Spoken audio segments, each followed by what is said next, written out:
начались? Да, да. Отлично. Так, математическое выживание, серия номер 1, как разжечь костер в зимнем лесу. Здесь вот мы сейчас находимся в смешанном лесу. Сними, пожалуйста, да, березы покажи. То есть в случае чего, в принципе, тут разжечь костер вообще никаких проблем нет, потому что куча берез. Можно содрать кусок бересты и, собственно, это дело подпалить. Но мы пойдем по сложному пути, потому что у нас есть время и сейчас тепло. Мы будем добывать рожек из, собственно, самих дров. Что для этого нужно сделать? По-хорошему для этого нужен топор. Но топор, не будем про топор, поэтому будем делать это ножом. Ножом таким лучше не заниматься, потому что не всякий нож это выдержит. Но мой выдерживает, потому что он сделан прямыми руками, а не теми, которые делали тот пресловутый топор. Собственно, вот так вот просто навалившись, можно расколоть деревяшку пополам. Да. И дальше уже работать руками. Потому что он упал, ничего не будет. Вот. Что у нас уже есть. Если бы здесь был снег, ну, снега у нас тут нет, потому что Лена все расчистил, нам бы пришлось взять какую-нибудь подложку, например, даже кусок полена, и уже на нем это дело разжигать. Поэтому мы сейчас так и сделаем. Симулируем максимально сложную ситуацию. Что мы делаем далее? Мы берем и начинаем выстругивать труд с помощью ножа. Вот такими вот нехитрыми движениями. Наша задача наделать как можно более мелкой стружки, которая будет подпаливаться от одного чирка зажигалкой и которая, собственно, даст нам тот пресловутый костер, которого мы все так ждем. Сосна распускается на стружку очень легко. Так, приятное в этом плане дерево. Плюс она еще смолистая, хорошо горит. Могло бы быть что-то более страшное в этом плане. Ну что, 3? Да. Раз, два, 3. Ага, Это вон, считается за одного? это наши ребята принесли дрова. Вот такие стружки тоненькие у нас получаются. Они достаточно легко будут гореть. Что нам нужно далее? Далее нам нужно совсем тонкую стружку, для того, чтобы просто ее подпалить, чтобы от нее начался весь наш кипиш. Сосна даже слишком просто распускается, какая-то она... Давно я с ней не развлекался. И, собственно, мы настругиваем чуть более крупную фракцию. Это вот такие вот мелкие палочки. Можно также отсюда что-нибудь состругать. Юмор ради, веселья для...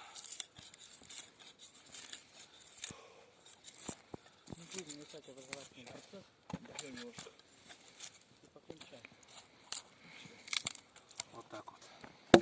Куча вот этой щепы, по идее, должна хорошо загореться. Правда, у меня ощущение, что я ее настрогал крупновато. Но я на всякий случай еще сделаю вот так.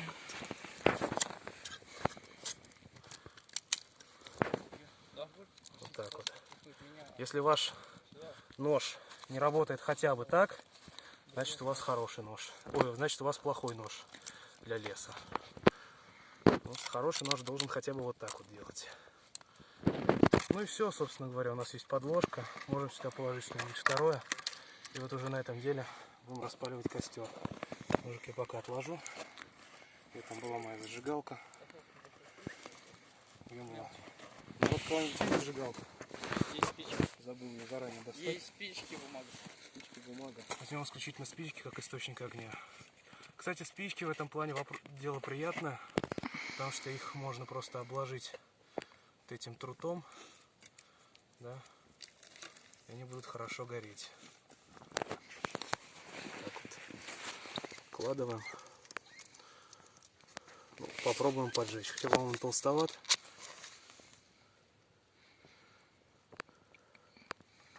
Да, толстовато стружка получилась. Ай. Так, давай что-нибудь вот это. Люблю спички в этом плане.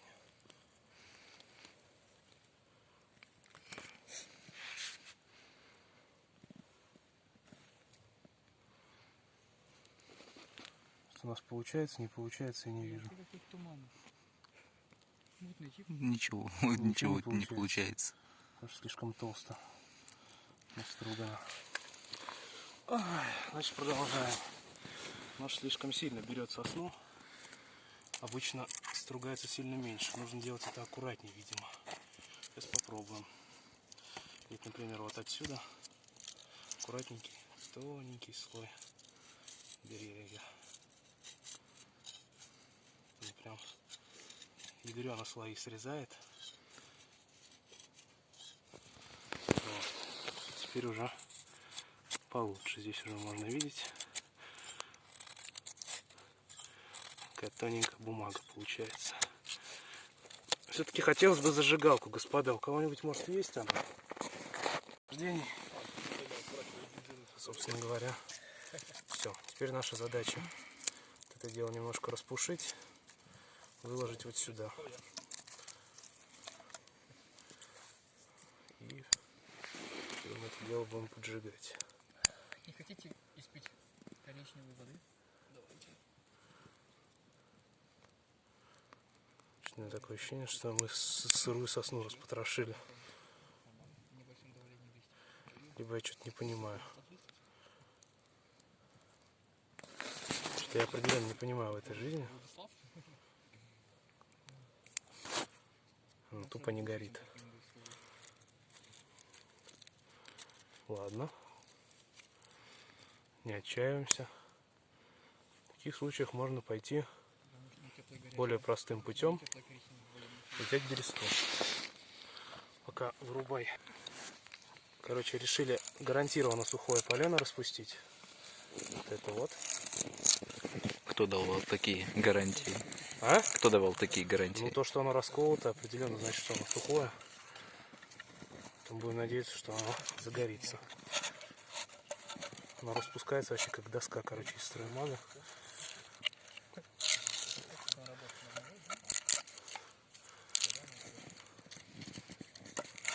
Будем надеяться. Вот. В основном лесу, конечно, с этим хорошо. Потому что в других лесах там приходится больше париться. Лесная древесина, она все-таки более твердая. Вот это она прям расходится вообще. Сама по себе.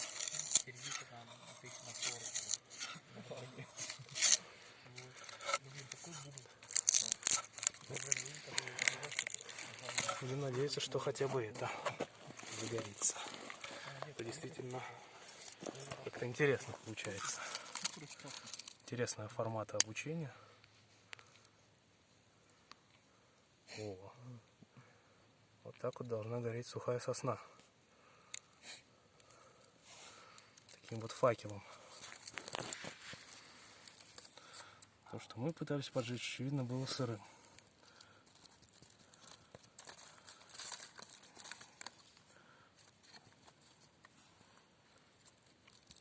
Будем снимать обучающий ролик, как отличить сырую сосну от сухой. Да, по вкусу, цвету и запаху. Вот она. Сколько уже с ней всего сделали, она до сих пор горит. То есть тупо. То есть главное в лесу это найти сухое дерево и иметь хороший нож. Далее это сухое дерево можно распустить на вот такие вот. Покажи в камеру. Вот такие тоненькие стружки. Да, как туалетная бумага. Только туалетная бумага хуже горит в этом плане. И все. Можем провести сравнение. Туалетная бумага есть. Нахрен. Чтобы- Мне сейчас лень устраивать сравнение. Ну, чтобы не быть вот. совершенно голословными. По сути, костер уже готов. Сейчас сюда надо просто подкидывать ветки. Сними хорошенько, вон, что там горит. Да? По сути, сюда сейчас просто надо подкидывать ветки и все. И все. Так, все, обучающее видео сняли. Обучающее видео сняли, да. Стас Евгеньевич, а если туалетная бумага с черкашами?